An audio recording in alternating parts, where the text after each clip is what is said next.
Hey everyone, Ken's Wild here with Wild Child Horsemanship, and welcome to day number 13 of working with Mustang Cherokee.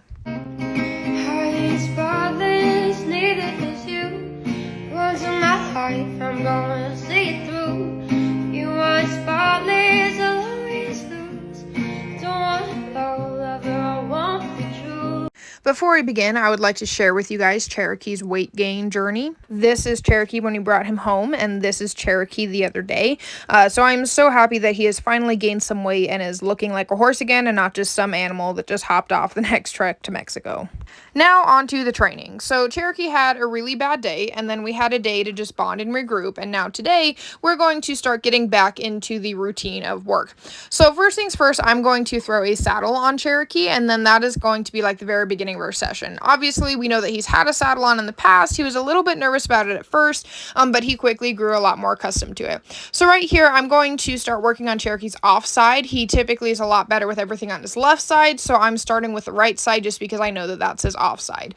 And so what I'm going to do is I'm going to kind of like wave that saddle up and down and make a lot of movements with it. And you can see here that he's a little bit nervous about it. He kind of throws his head a little bit, and then as I go to throw the saddle a little bit more on his back, he starts to walk or back a lot more. So what I'm going to do is I'm going to take him forward a few steps. I'm going to give him a moment to kind of like process what's going on, and then we're going to get back to it, right? I don't want him to feel like he has to run away, like he has to bolt or step back just because I've got a saddle, right?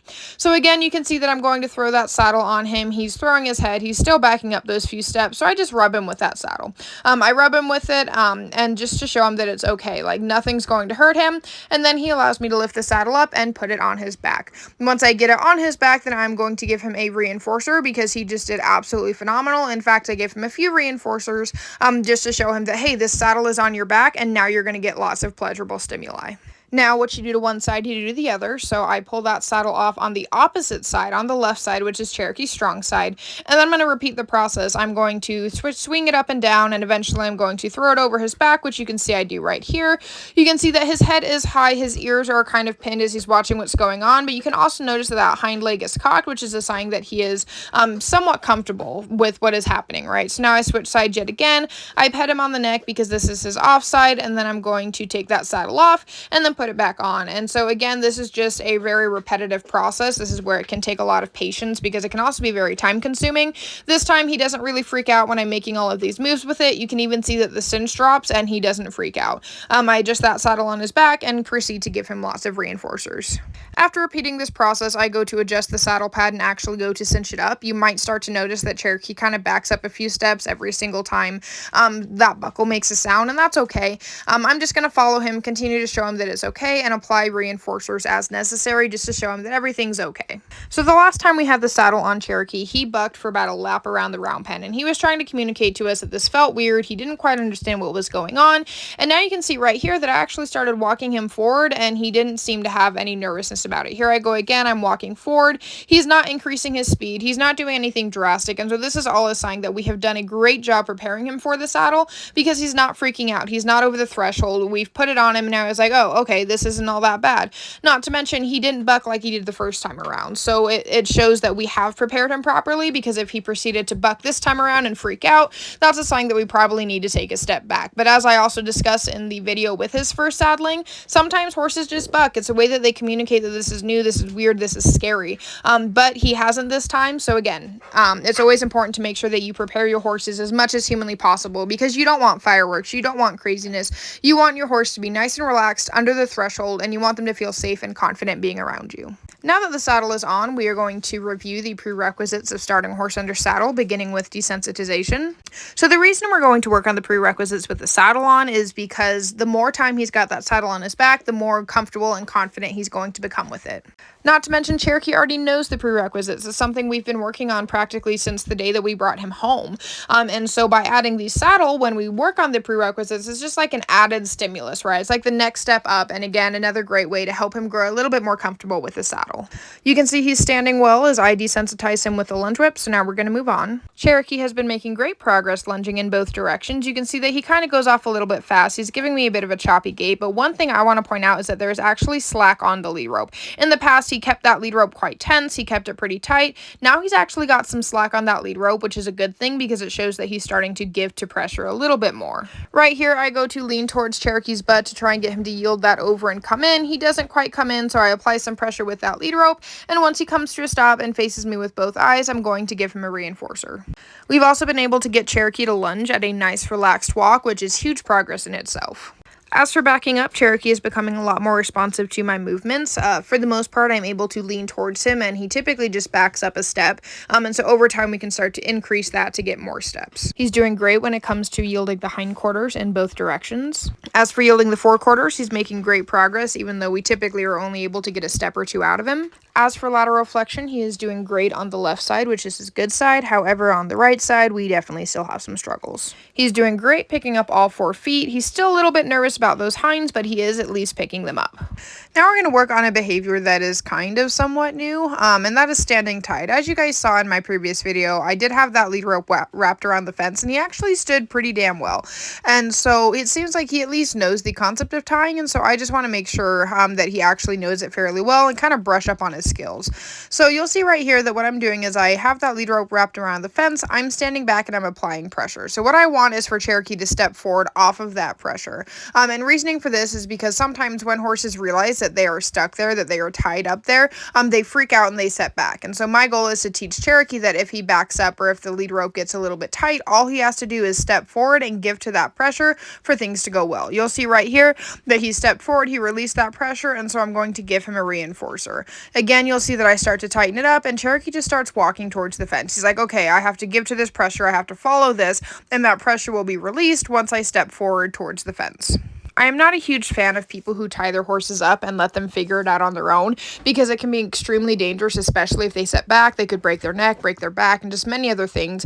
Not to mention, it makes horses so afraid, so fearful, and it's really hard for a horse to actually learn something when they have entered survival mode. I like breaking down the behavior of standing tied because I feel it is so much safer. Not to mention, it keeps the horse calmer, and the less stress, the better. If a horse is extremely stressed, it's going to be difficult for them to learn, whereas if they're calm, comfortable, and confident, it's going to make the learning process so much easier. You'll see here that I have that lead rope tied around the fence. I do not want to hard tie just yet, and as he's just standing nice and politely, I'm going to reinforce that behavior.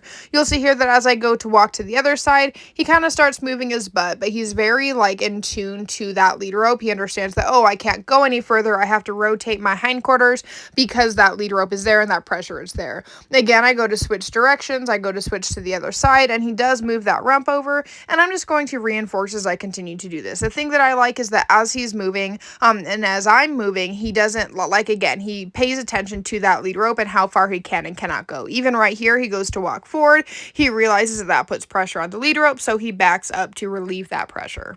From this point forward, I'm going to start backing up more and more every single time to let Cherokee learn to kind of stand a little bit more independently, to show him that I'm not always going to be there. This is also a good way for me to see what he's going to do, see how he's going to react. And he definitely gets a little bit antsy about it. He's like, I don't know why you're leaving me here on this post. But he does at least stand tight. So far, he's given me no signs of setting back, no signs of doing anything aggressive or dangerous. And so overall, I'm very happy to see that. Since Cherokee has been doing super well this session, I have decided to end it and I'm going to take off that saddle, but you can see the second I lift it off of his back is when he sets back. This is a very good example of why I do not hard tie a horse, because if I had hard tied him, then he would have started pulling the fence with him and then he'd be freaking out even more because the fence is following him. So again, this is a super big reminder that safety comes first and that you don't want to hard tie your horse until you're confident that they're not going to do something such as set back. You'll see right here that I start asking him to approach that fence again. I'm doing exactly what we did at the very beginning and having him give to that pressure and having him release the pressure himself just by stepping forward. Because he freaked out when I took off the saddle, I'm going to spend the next several minutes just throwing the saddle on and off of his back and reinforcing as I do so. You'll see here that I throw it on his back and then I'm going to give him a reinforcer for that. And I'm just doing this to continue to show him that the saddle is not a threat, that he does not have to set back when the saddle is coming off. And I will admit that when I took the saddle off, I took it off on his off side, the side that he's not too keen of people being on. And so that's really what I'm going to work on. You'll see right here that I'm able to take that saddle off. He doesn't freak out this time, and so I'm going to give him a reinforcer. Again, I end up putting that saddle back on, and I'm doing this on his off side just to, again, continue to show him that you're okay with it on the left side. Let's be okay with it on the right side. And when it comes to horses who are better on the left versus the right, it's just like humans who are left or right-handed. Some horses are just more comfortable and are better with you on the left side compared to the right, and it's just basically all it means is that you're going to have to do more work on one side than you are on the other.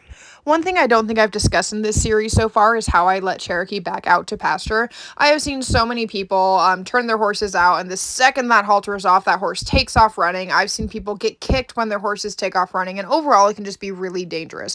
And so what I like to do to kind of prevent this behavior is I'll take that halter off, I'll put it around his neck, I'll give him some love and attention, and then I'll put that halter back on, and then I'll take it back off. And I just do this over and over to show him that just because the halter's off doesn't mean that he gets to go running, bucking, and playing. Sometimes it just means that he has to sit with me and stand with me before he's good to go. And you can see right here that now that that halter's off, now that I've walked away, he goes to very politely walk back out to pasture.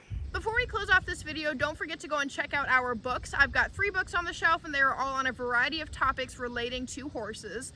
We also have a podcast out there. It is about the life lessons horses have to teach us. And we also have a merch store, so you can go and get some cool fancy merch, sport it, send us a picture of you wearing it, and we'll give you a discount on your next purchase. With that being said, I'd like to give y'all a friendly reminder that all of the pictures and videos, all of the content you see at Wild Child is funded by myself. I like to do this at absolutely no cost to you guys because the world is so expensive right now, and I really just want to help make a better world for the horses we all love so much. However, if you would like to help financially support the sanctuary horses, the materials we need to make and edit these videos, I have a list of different ways that you can donate. I'm not a registered nonprofit. I'm just an LLC trying to make a living, support the animals, and help horses and humans overcome their problems while advocating for kinder, more humane horsemanship methods. With that being said, if you have not already, please hit the red subscribe button. Check us out on Facebook, Instagram, our podcast, and all of the many, many other things that we have available. Thank y'all for watching. Stay strong, stay true, stay wild, and we'll see y'all next time.